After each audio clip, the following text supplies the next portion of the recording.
Howdy, I just want to share something as quickly as I can, and that is around this time, this early new year. I've had quite a few people check in around their overwhelm, around this expectation that this is a new year. We need new goals, new, what do you call them? New year resolutions, and we need to have this new thing. And my friend yesterday was saying it feels like there's like this massive new hole. I don't know how deep it is, and I'm petrified that I can't do it. Last year was hard enough, and now I need a whole like new thing, and I can't. I just can't. So it got me thinking around this new year that we create. And I felt like I don't want new. I just want to build on what was. Um, I know it's a metaphor as well, but so like time is just man-made. And if time is man-made, I can morph it and I can play with time a little bit. I'm definitely Monday to Sunday, I is all the same for me. I've been practicing that for a year. So I work, parent, and play every single day. So I never wake up thinking Monday is a drag, ever. It's just like Sunday. And I do work for myself. So it does make it a little easier to do that and practice trying to manipulate this very constructed system. So my invitation is that if you are struggling right now and feel this overwhelm of this massive new year that's just apparently arrived, it's that you flip your thinking. I've been practicing this flipping method, 180-degree flipping my thoughts method for a few years, and it really works. So flip your thinking upside down and go, it's not new, it's old. It's just working on developing, blossoming what already has been. So nothing's new.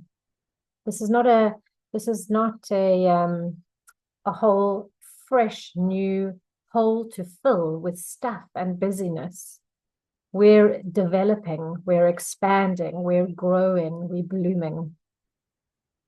Yeah. So that's the first thing. And the second thing is I'm super amped. I'm very close to finishing something I started many, many moons ago. And there's a little excerpt that I would love to read because this discussion also came up with a few people. I'm actually just going to read it. I want to talk about something raw and real, vulnerability, or rather the lack of space for it in the world that we live in. We hear it everywhere. Be vulnerable, be authentic. Let's find connection. Let's find each other again. But let's be honest. How can we truly embody these ideals when the very system we inhabit punishes us for it? We live in a world that thrives on judgment. We are judged, we judge, and it's like a never-ending loop. It's exhausting. From the moment we step into the classroom to the day we retire from our careers, we are told to compete for awards, promotions, recognition, even for someone else's attention, without a doubt. Vulnerability, authenticity, how can those flourish when we are conditioned to survive by outperforming the person next to us, who is often our friend or our sibling? And then come the so-called gurus, and you've heard them all say, meditate, take an ice bath, and lock your higher self, empty your mind. They tell us the fantasy that we can transcend the system by simply relaxing and emptying our minds. But here's the truth. It's all absolute bullshit. We are not simple creatures who can flip a switch and access some imagined higher self. We are complex, deeply layered beings shaped by centuries of conditioning, trauma, and survival instincts. Life doesn't come with an off button. Our thoughts race not because we are flawed, but because we are alive, wired to process, to question, to create. And that complexity, it's a gift. So what do we do in a system that doesn't allow for vulnerability, where authenticity feels like a risk too great to take? First, let's stop blaming ourselves for not fitting into a mold that was never designed for us. Let's stop seeking perfection in meditation or chasing illusions of stillness that deny us humanity. Instead, let's embrace our complexity.